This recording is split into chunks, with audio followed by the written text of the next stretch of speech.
Good morning, everyone. Welcome to Unity of Boulder, to everyone here who's live in person, and to everyone who's watching us online through live stream, or even welcome to everyone who's watching us later on YouTube, on our Unity of Boulder YouTube channel. Is anyone here at Unity of Boulder for the first time? It's hard for me to see. Oh, right over here, right over here. Go ahead and keep your hands up, and our ushers will, up and in the back there too. Go ahead and keep your hands up, and our ushers will bring you a gift for first-timers. So welcome, thanks for joining us. We're excited to have you here. All right, my name's Mike Shadle. I'm the administrator here at Unity of Boulder. If you ever have any comments or questions, my office is right in there. You can always join us. You can come in during the week. We're here Tuesday through Friday, and we can help you with any range of things. So. Today's speaker is going to be our Minister Emeritus, Jack Groverland. He's got a wonderful talk lined up for you today, so I hope you enjoy it. I've got a few quick announcements of upcoming events. Next week, our speaker is going to be a guest speaker. It's a good friend of ours. Her name's Sue Frederick, who's actually on the path right now of becoming a licensed Unity minister. She's an author, a lifelong intuitive, and a spiritual coach. She has given sermons on this stage before, and she's wonderful. So please come out and check her out. It's great. And following the service from 1 to 3 p.m., she's going to be having a workshop right here in Fellowship Hall. It's called Proof of the Divine. It'll be $45, and you can sign up for that in the bookstore or online or at the day of the event. If you have any other questions about that, please ask us about it in the bookstore following the service, or check out her poster in the lobby. And lastly, we've got our Welcome Back Sundays coming up next month on August 22nd. And Welcome Back Sunday is the day where we really kick off the year. We welcome everyone back. It's the official start of our Sunday school programs, both our Sunday school, our Uniteens, and our YOU programs. And on that day, we're gonna have a big potluck, a big barbecue potluck following the second service. Oh, on that day, we are gonna go back to two services. There'll be a 9 a.m. and an 11 a.m. again. We'll have a bouncy castle. We'll have guided tours of the building and our garden out back, which is an amazing area. Our choir is also going to perform, and if anyone would like to join the choir, anyone and everyone is welcome to join. More the merrier. You don't have to be an expert singer. Just ask us in the office, and we can get you set up with that. And the other thing we're going to have on that day is my favorite thing we do, where we have animal blessings, where you can bring in your cat, your dog, your fish, whatever, what have you, and Jack will bless them and give them a plaque and a little thing to put around their collar. And you can sign up for that in the bookstore. It's $15. I do it with all our dogs every time. And it's just fun to get to meet everyone's animals. So, all right, well, thank you very much. Enjoy the service.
And I know this light can change the world. For this light that's burning deep inside my soul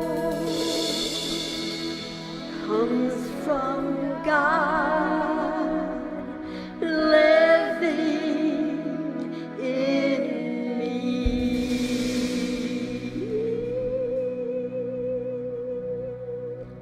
Thank you.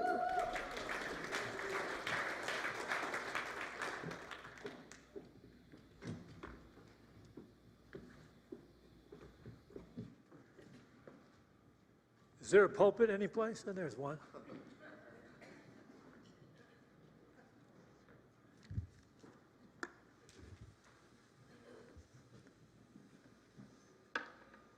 You will know that we have arrived when you see someone moving the pulpit out for me. That will mean the tides are up. Okay. Good morning, everyone. All right, does anybody want to stand up and complain about something? No? What about the coronavirus that keeps mutating and becoming more contagious? Anybody want to stand up and complain? I have an important question for you. Is the virus becoming more contagious on its own, or is fear of the virus making it more contagious?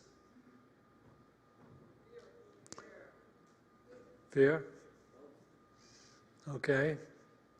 Certainly some of you will say that because you've been in Unity a while, and you know that Unity was founded on the whole concept of spiritual healing. And what the emphasis is about, healing using only the power of the mind. And Charles and Myrtle Fillmore both demonstrated that. So I've got an important question worth pondering. And it was offered by Master Marianne Williamson at the 2016 Democratic debate. Can we have this video up, please? Listen carefully to this. As they are. Even if we're just talking about the superficial fixes, ladies and gentlemen, we don't have a health care system in the United States. We have a sickness care system in the United States. We just wait till somebody gets sick, and then we talk about who's going to pay for the treatment and how they're going to be treated. What we need to talk about is why so many Americans have unnecessary chronic illnesses, so many more compared to other countries. And that gets back into not just the big pharma, not just health insurance companies. It has to do with chemical policies, it has to do with environmental policies, it has to do with food policies, it has to do with drug policies, it has to do with environmental. Well, she was applauded at that time by the people that were watching the debate, but right after that, she was run over the coals by just about every news program and talking head who tried to get into her approach to health, healing, and truth. So what they did is they went back and they found all of her talks given at spiritual seminars where she was speaking to people who were at least marginally awake to the whole concept of the spiritual transformative power of God within us. But she's saying things like, meditation can certainly heal depression and can be useful against obesity. And they would bring up these quotes and videos of her saying this.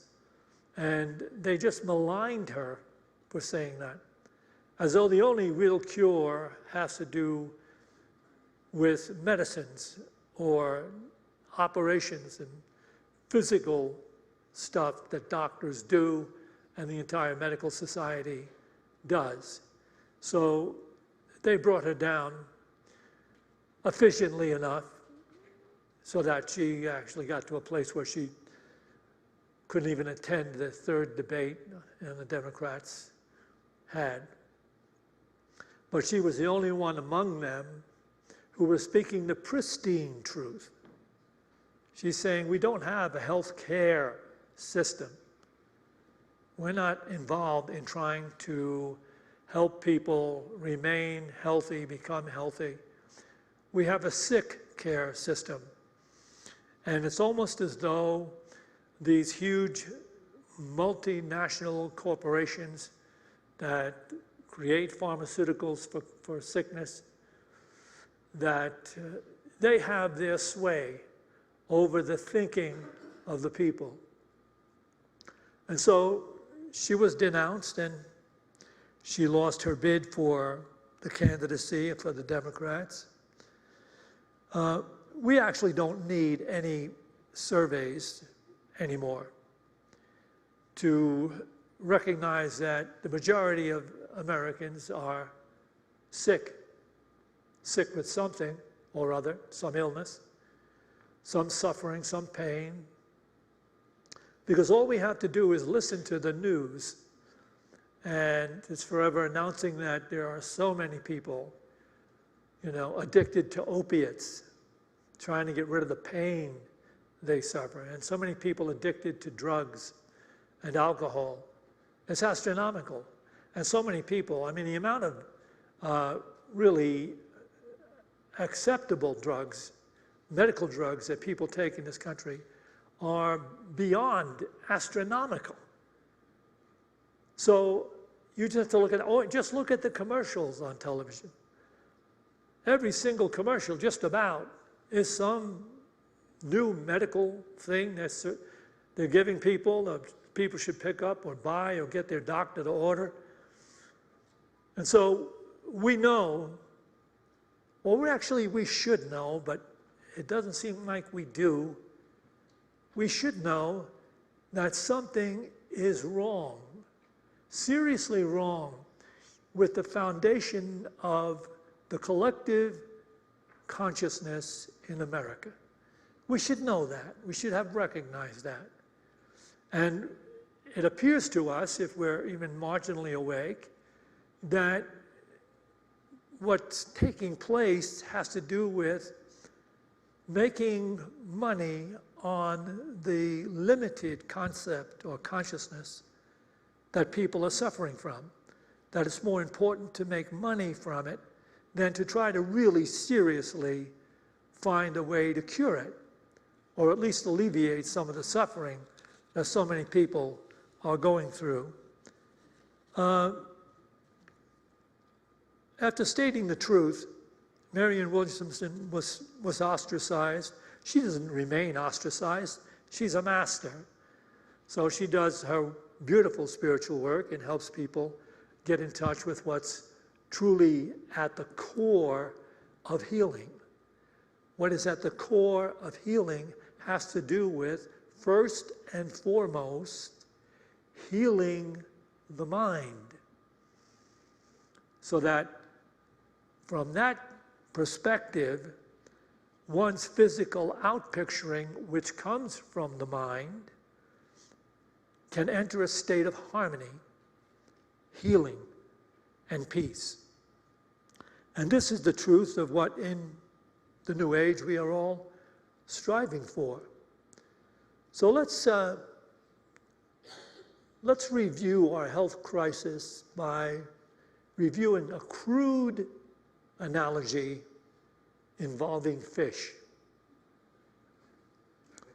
Some 20 years ago, and maybe even a little more, I read an article in a National Geographic magazine, an article that covered the research of scientists that were taking this ship. I guess they had funding for a ship, and they sailed this ship to a certain place in the ocean, and they collected specific species of fish.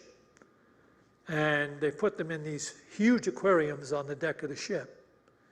These aquariums ran along the whole deck of the ship, and they put these fish from that particular area in these aquariums. And the object was to sail about 800 or 900 miles away to another place in the ocean and release these fish. I did not know exactly what they were expecting to figure out, but that's what they were attempting to do. But somewhere along the journey toward this other area, the fish in the aquariums began to show abnormal behavior.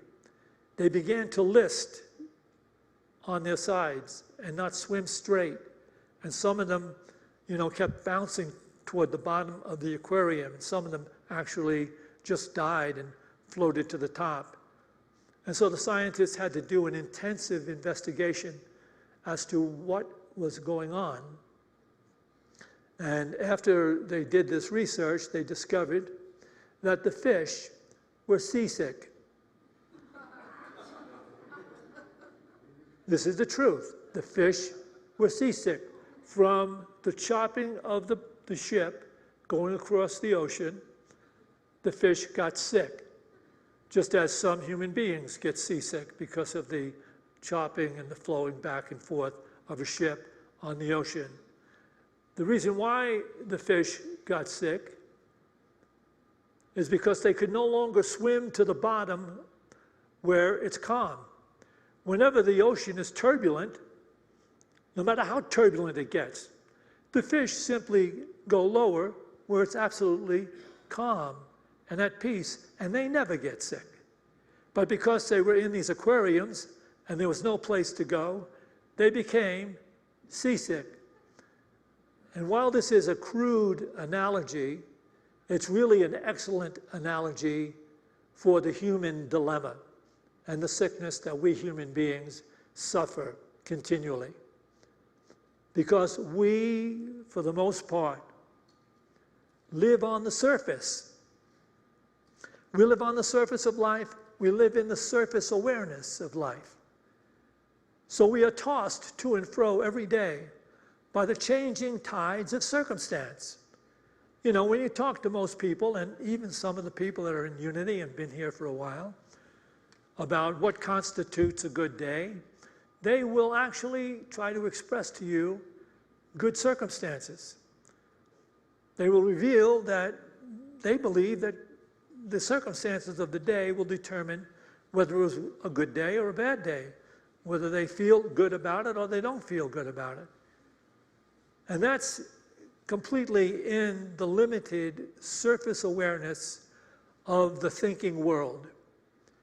We grow up and are raised in an illusion of separation. From that illusion of separation, we define ourselves as a separate physical body in a world of separate physical phenomena, separate circumstances.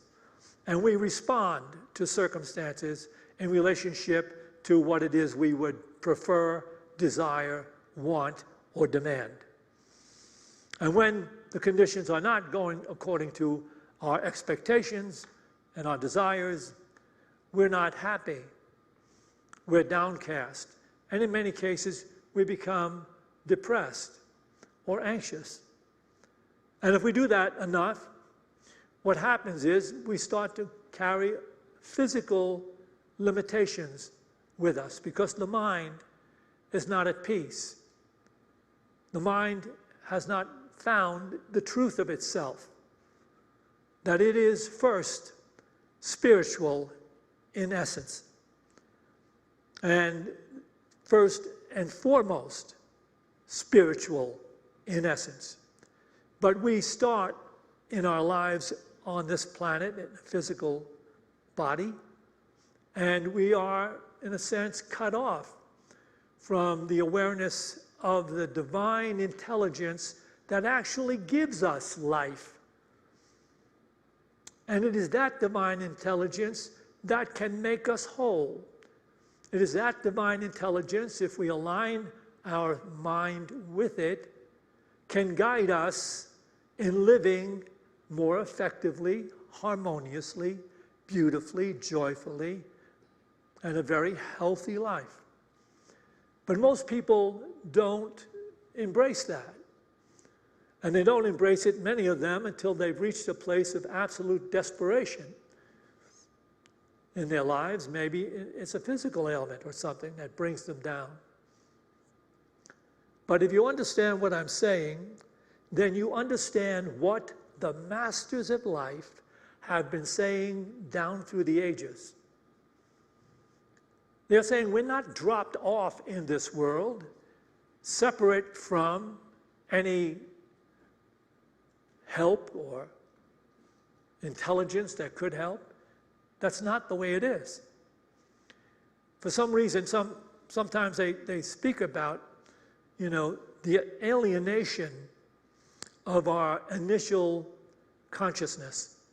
It's an alienated consciousness. It grows to establish an ego-centered definition of life. There's me and all that is not me. And even our major basic sciences were all based on the whole empirical idea that everything you're looking upon is separate from you, and they would try to investigate it and figure it out from that perspective. It's just recently that quantum physics has been looking into it and recognizing that everything you look upon and everything you see is, in fact, part of you. You are seeing from your level of beliefs.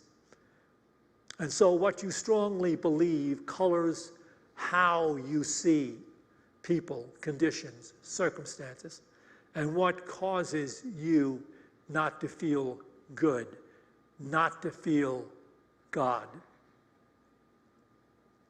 So there's only one major truth we have to get a hold of,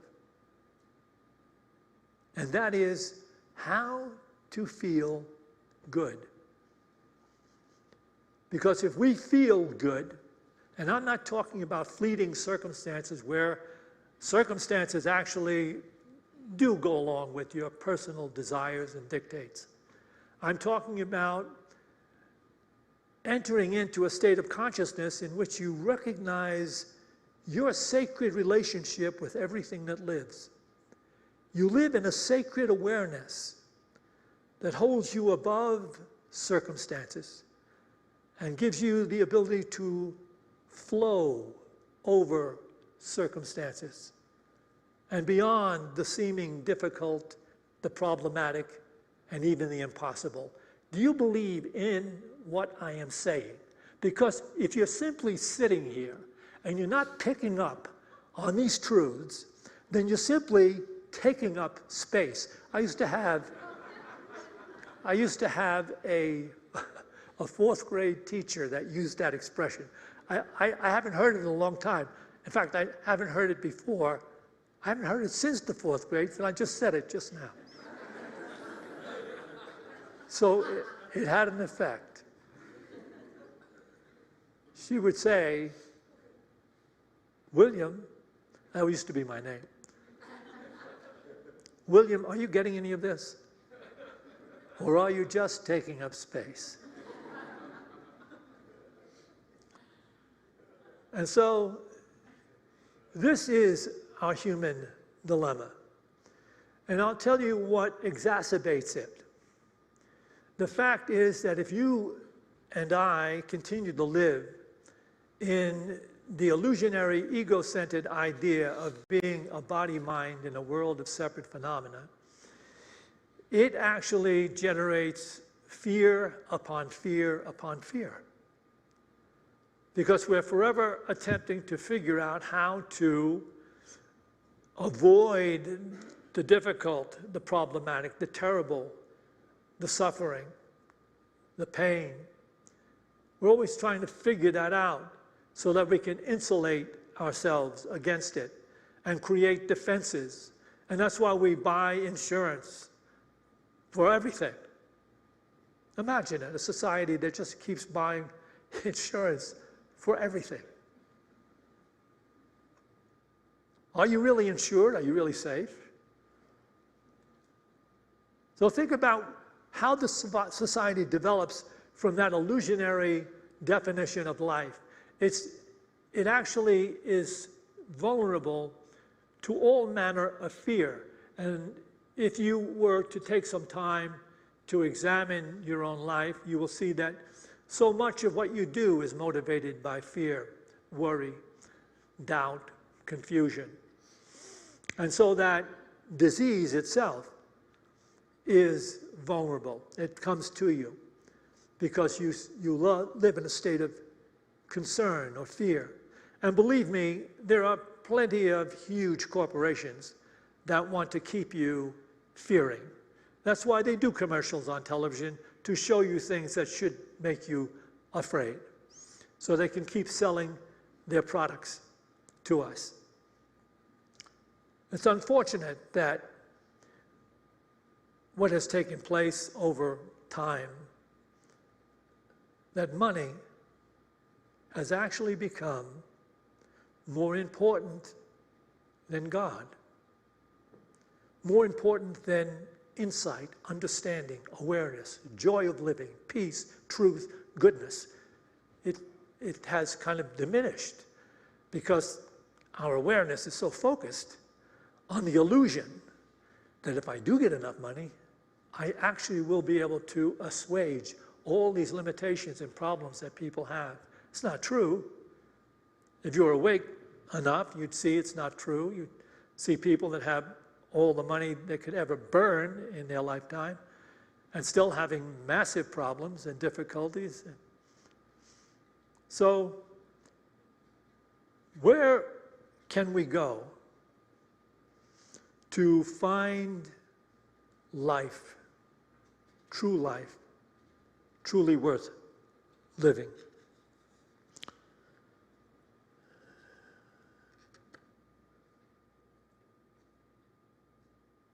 Let me just read this to you.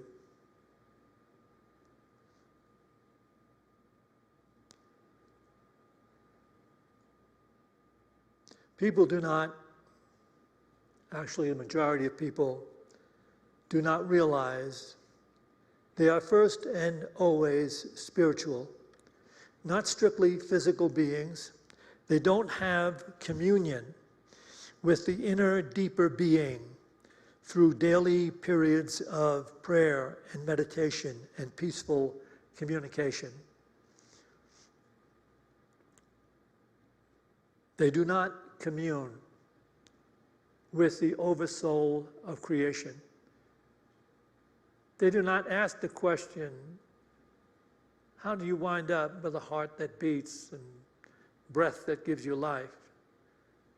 And how did you wind up being alive and able to listen to it? This is why we're here, by the way. We incarnated to take on this physical limitation called a body in order to reflect upon consciousness. We can reflect upon what we think and the actions we take. We can reflect upon circumstances as they appear. We can reflect upon them.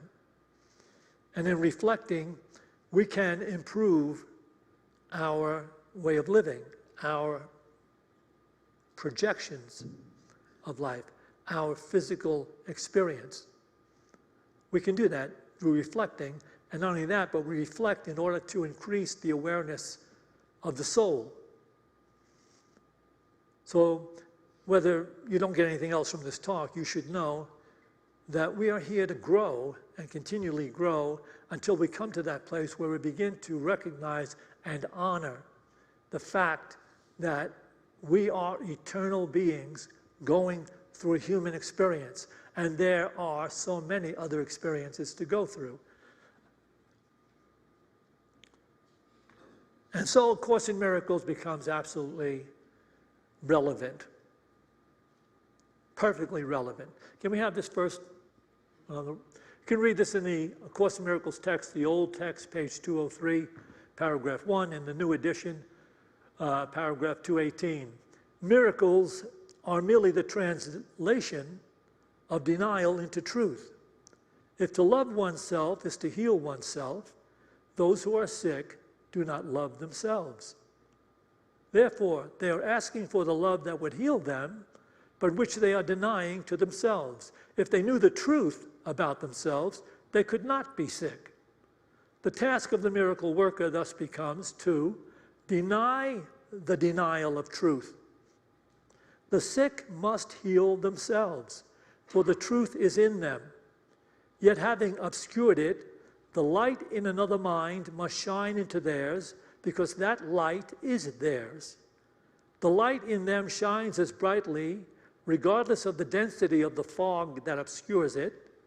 If you give no power to the fog to obscure the light, it has none. Let's just leave it there. If you give no power to the clouds of obscurity that we were born and raised and live in, they will disperse. That's what the spiritual journey is all about. We start off totally beclouded, totally deceived, attempting to make life work from an illusionary definition of life as being a separate body-mind in a world of separate others. That's an erroneous definition of life. And what the masters are attempting to do is get us to wake up and become aware that everything we look upon is one with life that we are. Everything we look upon looks upon us in relationship to how we think about ourselves. So no two people are really living in the same world until they become enlightened. Each is living in the world of his or her own fears and beliefs and concerns and what I need to get and what I shouldn't have and what happened to me. To become a master of life, one must withdraw in a very conscious way from the accepted thinking of the world, which has raised us to be afraid, raised us to be concerned, raised us to worry, raised us to become consumers for those that seem to think that money is God, and use it in whatever way you can to manipulate the masses so they can continue to serve your lust. And where is honor in any of that? Where is integrity in any of that? What happens to a society when everyone begins to seriously think that there is no truth, that there is no God? Do you suppose that you are self-created? Who beats your heart? Who breathes? Who heals? So let's not get stressed out over these emphatic statements that I'm making. You might be sitting there thinking, I meditate, I pray, and I have an illness. Or I know people that are very spiritual people who get sick. Let's instead reason from the analogy of the fish who got sick on the surface because they didn't go deep or couldn't go deep. And we'll realize that we are required to develop an aspect besides our seeming objective thinking, which is an aspect of faith, to delve into that which seems to us to be mysterious, or beyond finite comprehension, or beyond scientific recognition.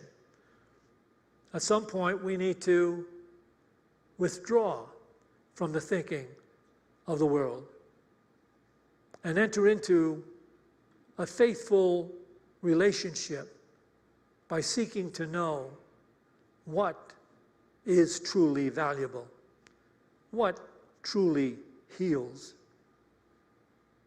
And the only way we can find that out is by turning within through introspection. A life without introspection is not worth living. Do you ever question yourself about why this day went the way it did? Why you have the conflicts that you do over and over again? Why you have animosity towards certain conditions and circumstances and people and animals? Do you ever question that? And why the outer directed conditions of your life corroborate your illusionary projections and definitions of life? The masters speak of a life that is truly worth living, an abundant life of joy and harmony, not contingent upon circumstances, meeting your ego-centered illusion of life. Will you go there? Will you travel there? Will you give it some attention? Worry, anxiety, stress, disease result from fear, generated from an illusionary definition of self.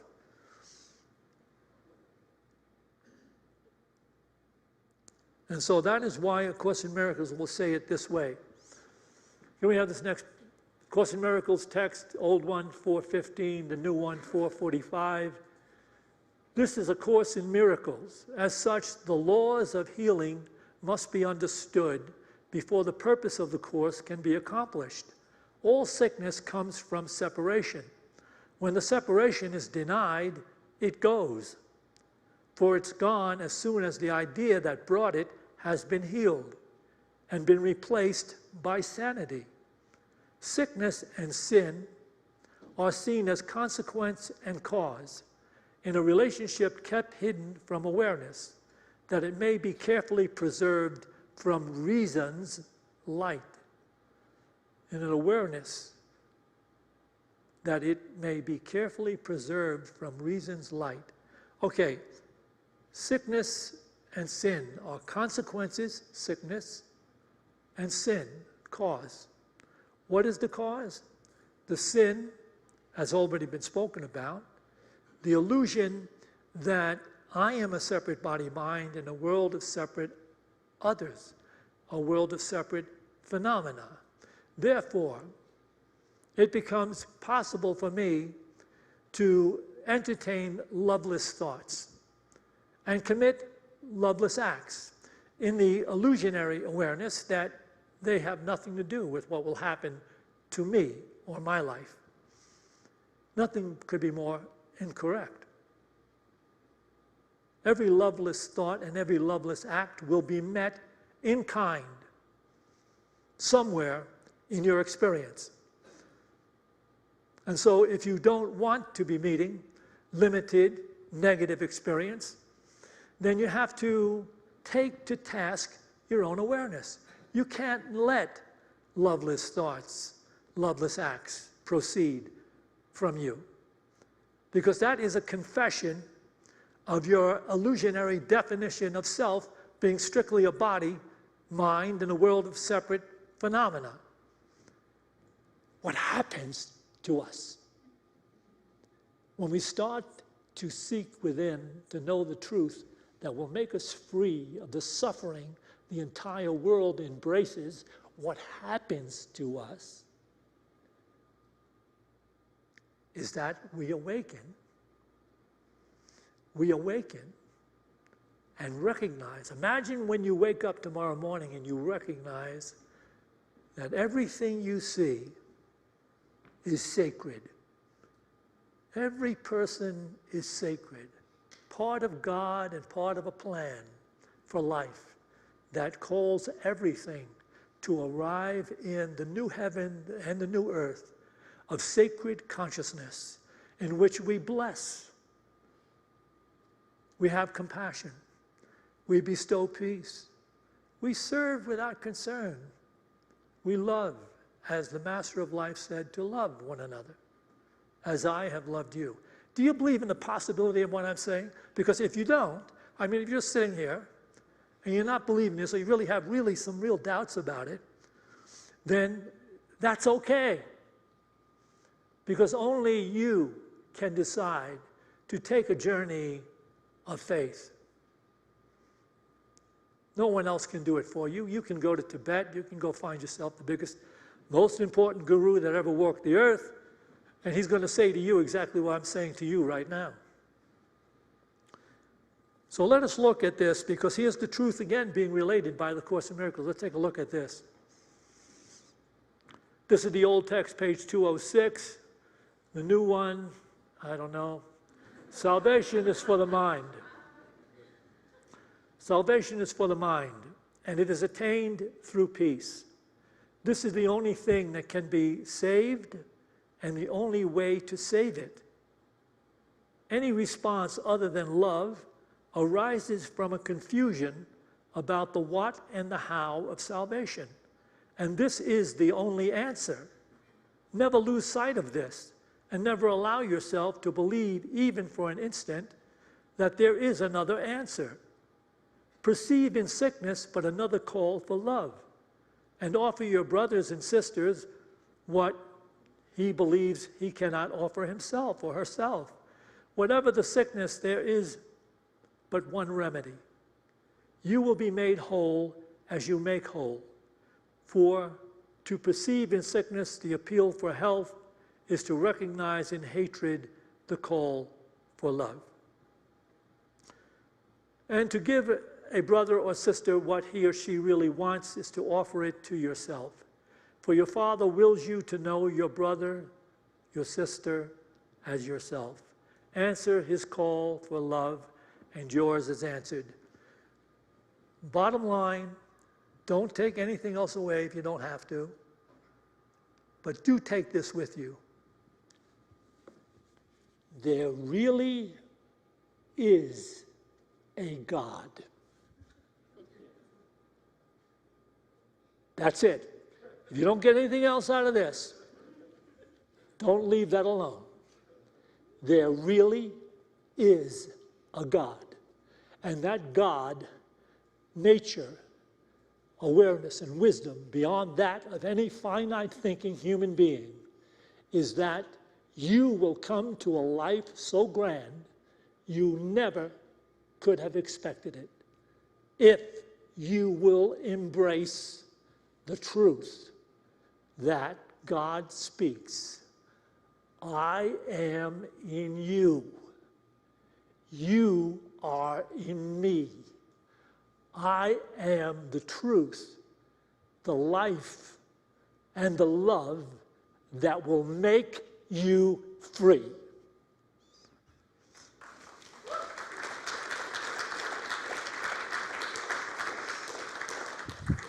Save your applause.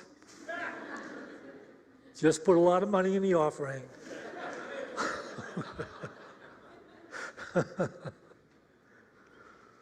Okay, I am going to finish this with a quote from Master Marianne Williamson.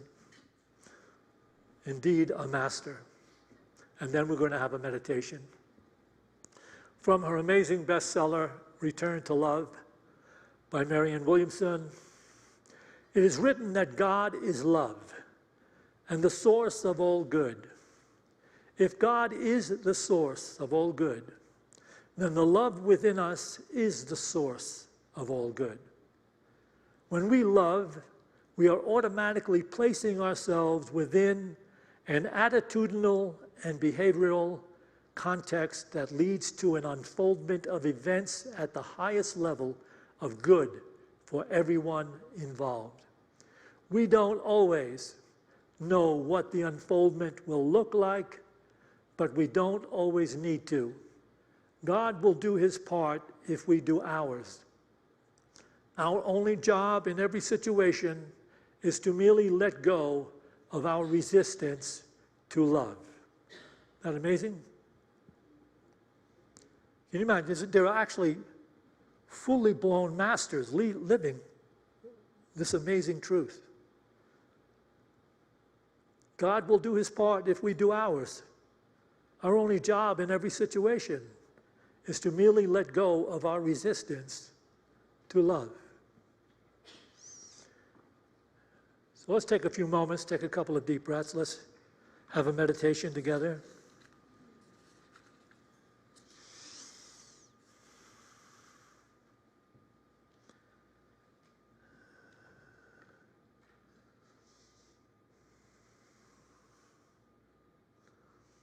Where's my accompanist? Where's my...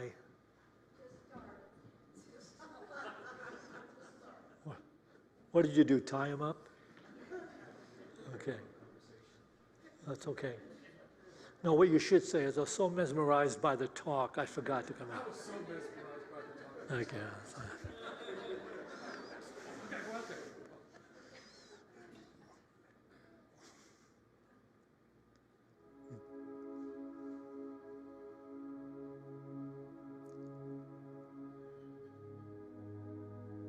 God is everywhere present and available as love and light, as one in all, present in everything I look upon. And I say to any thoughts of fear or worry, not needed, not wanted, not real, only imagined.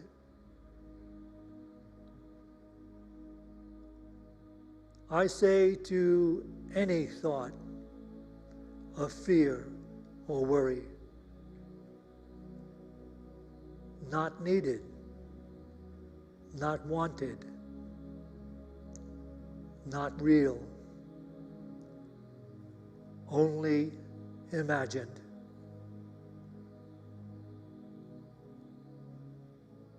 So now I breathe easily,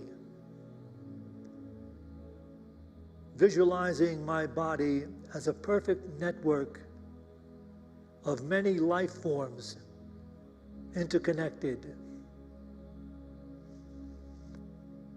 And I visualize my breath as the eternal life force that it is, ever purifying and rejuvenating the network of life forms, manifesting as my body.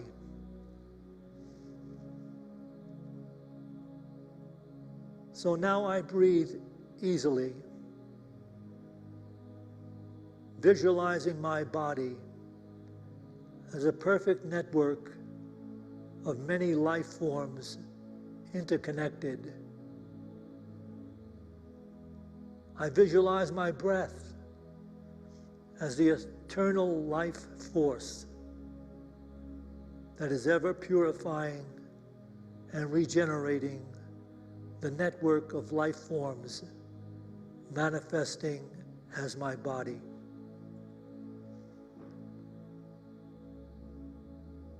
I visualize breathing in the refined etheric light of life, it flowing through every organ, vessel, bone, and cell of my body, purifying, rejuvenating every nerve, tissue, bone, organ, and cell of my body, expelling all darkness, toxins, and dross as I exhale. Just breathing is a miracle. Just breathing is a prayer. Just breathing is a mantra for healing.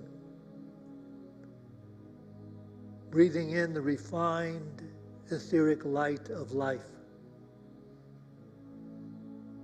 it flowing through every organ, vessel, bone, and cell of my body, purifying, rejuvenating every nerve, tissue, bone, organ, and cell of my body, expelling all darkness, toxins, and dross, all disease, as I exhale and feel the light of life throughout my being.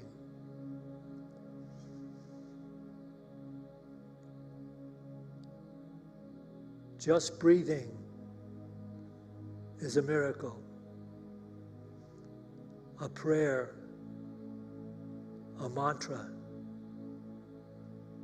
purifying and rejuvenating, healing every nerve, every organ, every vessel, every bone and tissue of my being. Just breathing the light of life.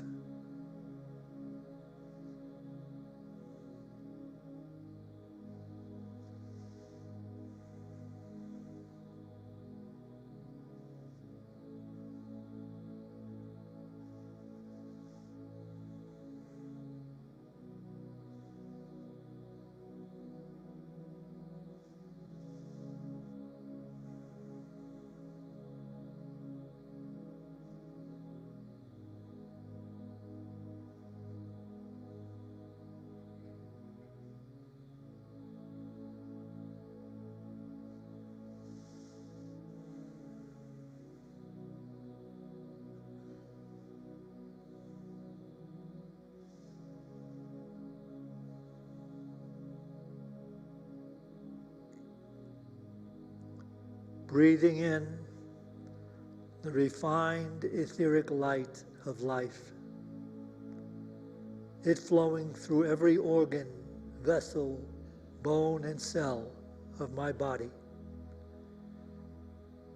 purifying, rejuvenating every nerve, tissue, bone, organ, and cell of my body, expelling all darkness, toxins, dross, and disease as I exhale, recognizing the words that come down through the ages, embracing them completely. You are the light of the world. Let your light shine so completely that it dispels the illusions that have cheated you out of happiness, joy, healing, and peace. You are the light of the world.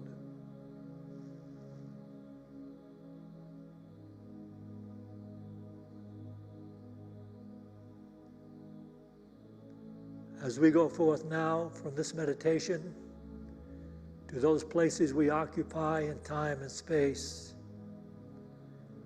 let us go forth with a greater determination to take some time to be still and worship in peace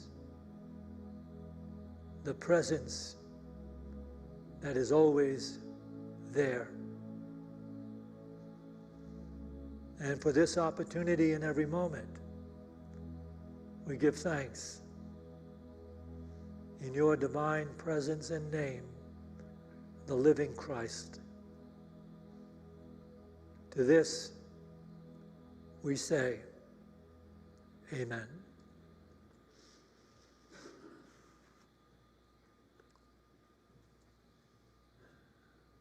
We will take an offering for unity now. Those of you that are watching this live stream or catching up with it later on YouTube, We have different ways for you to participate in giving. They are up here. You can read through them. If you'd like to support the ministry that takes place here, you can give in that fashion. We also have one credit card dip jar in the lobby. We used to have two, but I think somebody stole one.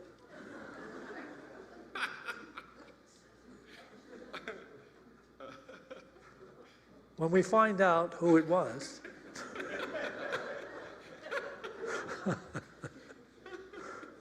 he will be prosecuted to know. And castigated. Yes. As we bring our offerings to mind, if you want to make an offering in the financial dip jar, or if you want to make a financial offering to one of these baskets, or in any way, just bring to mind that financial gift you'd like to make to Unity of Boulder to sustain this ministry. And let's bless that gift with this prayer. Divine love, through me, blesses and multiplies all that I have, all that I give, and all that I receive, because I give. So it is. So it is. All right, please join us in welcoming Paul Tierlink to the Unity stage for the first time. Paul has been writing songs since the age of 12 and studying New Thought ideas since the mid-'80s. His studies have spanned A Course in Miracles, Eckhart Tolle, Michael Singer, Neil Donald Walsh, Emmett Fox, and Don Miguel Ruiz. Based out of Grand Junction, Colorado, Paul has just completed his New Thought album entitled Live the Light, and he has a few copies of that out for sale after the service. Paul, it is an honor to have you here. Take us away. Thank you, Nicole. So I'm honored to be here. I wanted to receive that talk. I'm not gonna cry. Yes, what the heck? So anyway, this song, interestingly enough, is about the connection of life. Yeah, it's called No Soul Sings Alone.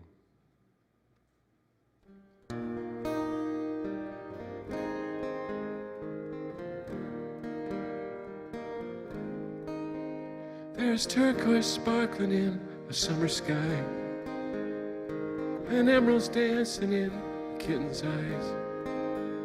I know stardust lays on the moon each cloud and night. The diamond in your heart is shining now, oh so bright, and no soul shines alone. No heart beats on its own. There's a spark of life within us that connects us to the whole, and a song of joy we're singing as we realize love's our real home. No soul shines alone. There are peaches warm out hanging in the sun, and cherries ripe for picking by someone. I hear hummingbird wings beat a rhythm of love, and wildflowers are singing we are here for everyone, and no soul sings alone.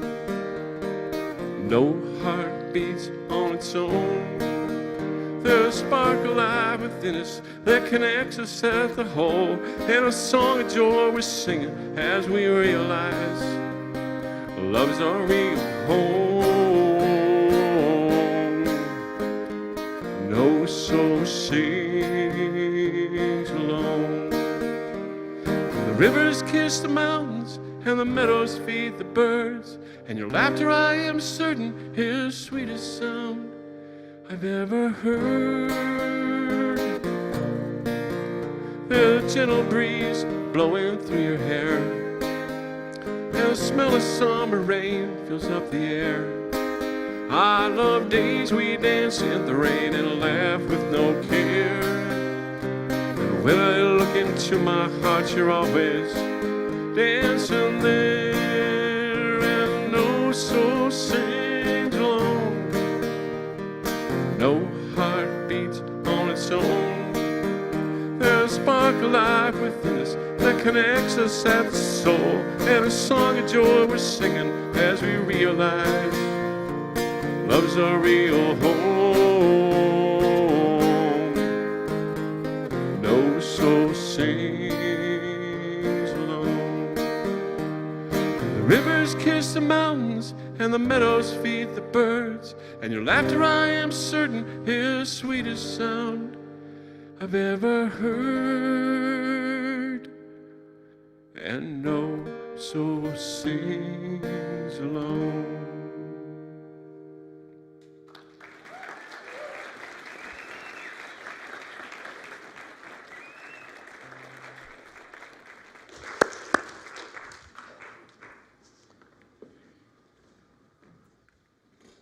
Okay, well, I want to say once again to you people that are holed up in your homes watching these services on your screen, it's so much more beneficial if you're involved in the energy being shared here.